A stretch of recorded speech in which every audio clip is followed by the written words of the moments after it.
What's up, future shred lords? Welcome back to the Fingers. I'm gonna do a quick, short, and sweet video today.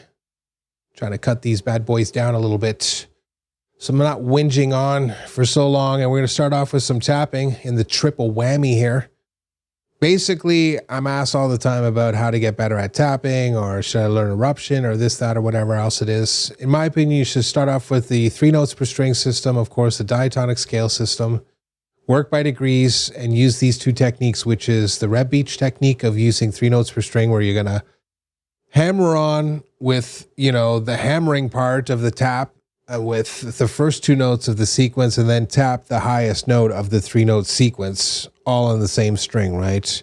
So you're still like doing 3 notes per string. Instead of doing alternate picking, now you're just tapping the 3 notes. But there's a whole sort of science there. You got to go hammer, hammer, tap kind of thing, and build up the speed necessary to go through all of the strings like that, while controlling the string noise and getting the sequence down and keeping it even, and it rings out true. You know, you're not dropping notes out and all that good stuff.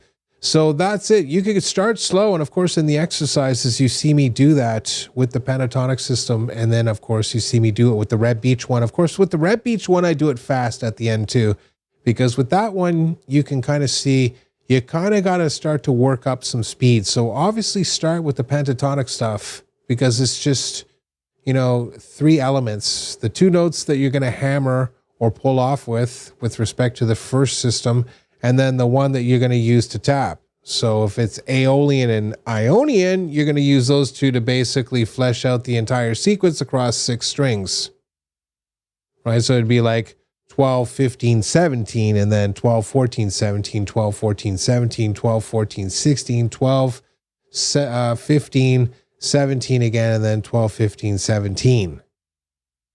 So there's one little shift there on the G string where you got to move down to the 16th fret for your tapping finger because of the Ionian position there.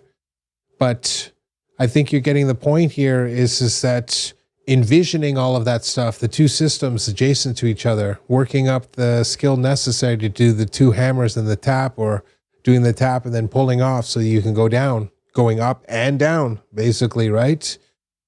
Then the idea of adding an extra note now, so you're doing 3 notes per string. You're not just doing the pentatonic anymore. Now you're doing 3 notes per string, so that gets even more challenging. And of course, at the very end, you're doing combinations, and of course, I do a string skipping arpeggio, but that's a whole nother video altogether. The point being here is with respect to tapping, imagine playing a chord and then being like, I have to move my hand to this position and start doing these hammer-ons, and then move my finger into the 12th fret or something and do a sequence where I'm tapping there. Just that little movement of doing the chord, moving your hand into position, starting the hammer-ons and stuff, and then starting to get the tap on, just get your finger into position and get the accuracy in there, is incredibly difficult. So that's obviously another way of seeing how to factor in practicing tapping. Hit a chord, go into a tapping run again, or play some rhythms and then do a little sort of like tapping lick that you'd hear Van Halen do, and then jump right back into the rhythm. So there's lots of different ways you can practice this, and they're all difficult. But step 1 is learn the systems. Step 2 is focus on the technique. How are you going to practice it? Are you a person that likes to go up and down on just 1 string, 2 strings? Do you like to go across all 6 strings? Do you like to go vertically up and down on an angle? You have to figure out what works for you, and then basically start practicing it like that. And nobody can teach you or tell you that. You have to basically go trial and error and be like, well, this makes the most sense to me. This is what I like. This is what it sounds best to me. Done, right? And then of course just practice the technique necessary, but really dissect it. Focus in on it. Don't just try to play fast. Instead, really focus to be like, when I'm hammering down, I'm on the tip of my finger. I'm making a good connection. When I'm pulling off, I'm using the least amount of energy necessary. Yes, this is absolutely true. The least amount of energy necessary to get my finger repositioned again like a machine, so I can hammer down and pull off. And again, you're starting to see this idea that I'm perfecting this little movement with my finger, the physical aspect of it. And then I'm going to get it faster so that I can smooth it out more. And then it's just a question of getting the right sequence, so you're alternating And there it is. You're like almost like a sewing machine. It always reminds me of a sewing machine, right? And then you can worry about note runs up the yin yang, and you can work on the master techniques. But what is the point of trying to learn eruption when you can barely tap in the first place? Instead, start with just some simple notes using the pentatonic scale, using 3 notes per string, work on the technique, build up the speed, build up the stamina, build up the endurance. And then, of course, at the very end, when you feel like, yeah, I think I'm doing pretty good here, try to play eruption. If you can play it, you've done a good job. If you fail miserably, then if you did a good job, you were basically analyzing your playing vis-a-vis what he was actually doing in the video or whatever, however you're learning it. And you make a determination to be like, I need to work on this. And then you go work on it. Mint. Let's get into the next section.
You've heard me whinge on about superimposition. You heard in the improv there, me going through a whole bunch of different types of scales and stuff like that. And superimposition is incredibly important because it breaks up the monotony of you always working in the diatonic scale, which can be dangerous. So you're either throwing in the melodic minor, the harmonic minor, or some other weird scale system. That's not exactly easy because you have to learn a whole nother scale system, or you take the exact same scale system you already know. Either it's the pentatonic scale or it's 3 notes per string, or both, preferably. And you start to move it and put it in new positions on the fretboard, and you're like, oh, okay, that's pretty cool. And really, that's what you're trying to do here. So, and I'm not going to beat it to death. In the exercise, you can hear me working with A minor and E minor. So I start off in A minor in the root position, and then I move to the Phrygian position of E minor. Okay, in this case, it's going to be effectively the B Phrygian pentatonic. I know, crazy. That means I'd start on the note, the 3rd note of the scale, right? And then I'd jump up to the 5th note and then play the 6th note of the scale. And then I'd go 1, 2, 3, 5, 6, 1, 2, 3, 5, 6 until I got through all the strings. The Phrygian pentatonic means you start on the 3rd note. The pentatonic scale has the notes 1, 2, 3, 5, and 6. So you start on 3, that gives you 3, 5, 6, 1, 2. 3, 5, 6, 1, 2, 3, 5, 6, 1. Okay, that's how you do modalization. You don't worry about the names of the notes. It doesn't matter. It's irrelevant. Instead, if you think about it like that, you're like, okay, that's the 1st degree. That's awesome. Okay, so, and you're like, oh, that's the 6th degree. And then all of a sudden you'll start to understand, oh, that's cage system there. I can build a minor chord off that now. That's actually pretty useful, right? And so on and so forth. That's why learning these positions all over the place is incredibly useful, right? With respect to the systems, But I'm digressing here with respect to just doing the superimposition. You got to choose two systems that kind of work together. In this case, I've already let the cat out of the bag. It's A minor and E minor, right? And so I'm just ganging these positions up so I can hear this flip-flopping effect. And of course, you see me ascend again using A minor now. Of course, I'm using C major pentatonic and the D Dorian pentatonic now to ascend using groups of 4 before coming down again in groups of 4 using the Aeolian position. And you can hear me do little subtle things like tiny variations so that I don't just go right to the end note. I actually sort of build up to it so I can close my idea off. So when you hear me do these little variations at the very end, and you're like, it doesn't quite go to the last note right away. There's always this little dipsy doodle. That's why. So I can get to that note to end my idea properly. So again, even when you're practicing these ideas to get technical skill and whatnot, you're always still thinking musically. So that's that with respect to superimposition. Start messing around with the scales of A minor and E minor and start putting them together in these types of sequences like you're going to see me do here.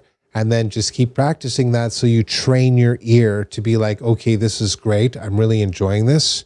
And then, of course, graduate into the music world. So you could do E minor and B minor is another one that sounds really killer, right? Or E minor and D major pentatonic, which of course is, again, B minor. Done. Let's move into section 3.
All right, we're at the end here, essentially practicing scales, how you should be practicing them, at least in my opinion. You saw me do it in the improv there. That's me taking it to the extreme. But of course, that's just me doing a practice session with scales. That's how, if I was sitting here and I was like, okay, I got to practice some scales.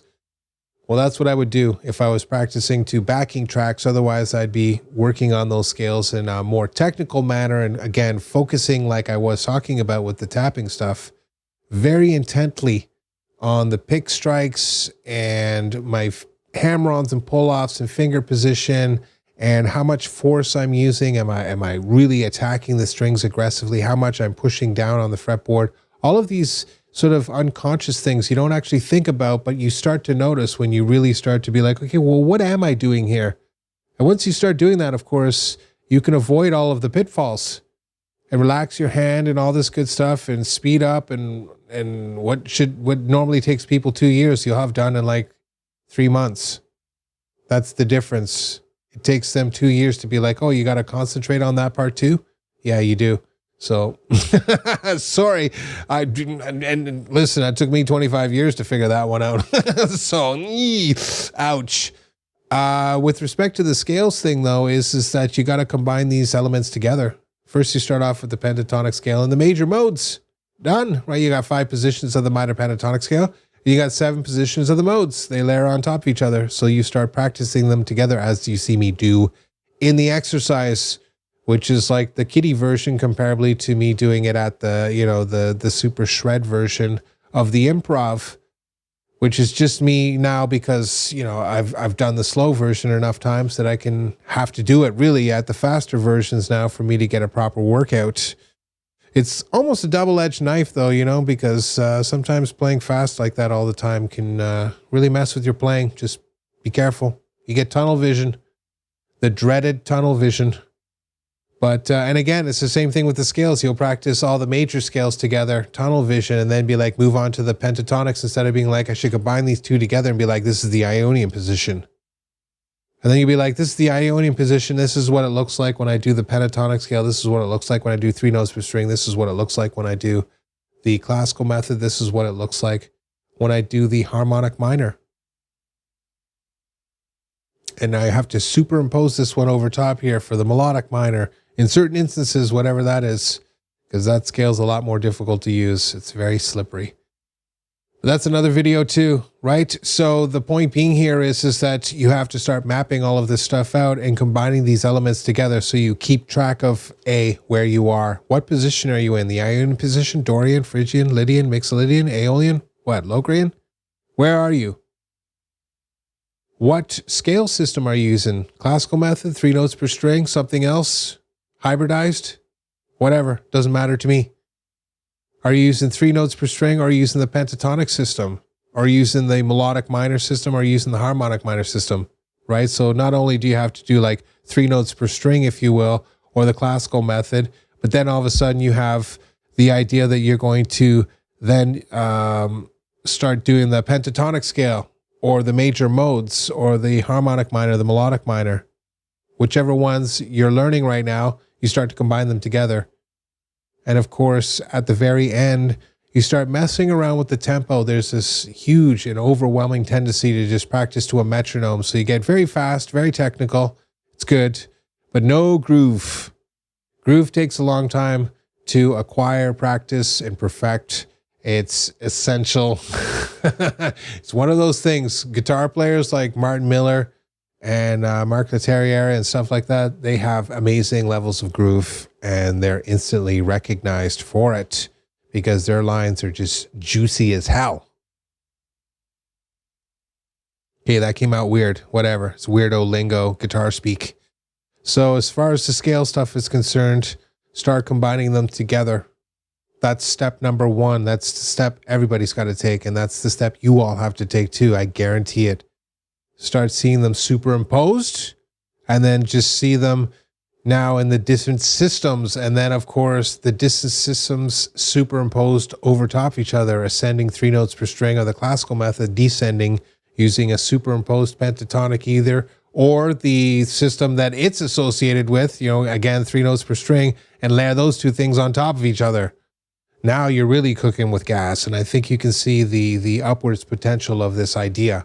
Right, so when you're practicing the scales, start with just each of the systems individually, get them under your fingers, then combine together, superimposed on top of each other, and then you start displacing them. So you'll take Lydian and Ionian and put them on top of each other and see what you get. Done. I hope this video helped. And I appreciate every single one of you. I wish you all the best in your practice sessions. Just keep your nose to the grindstone, be creative, think about what it is that you're doing. And of course, I'll see you in the next one.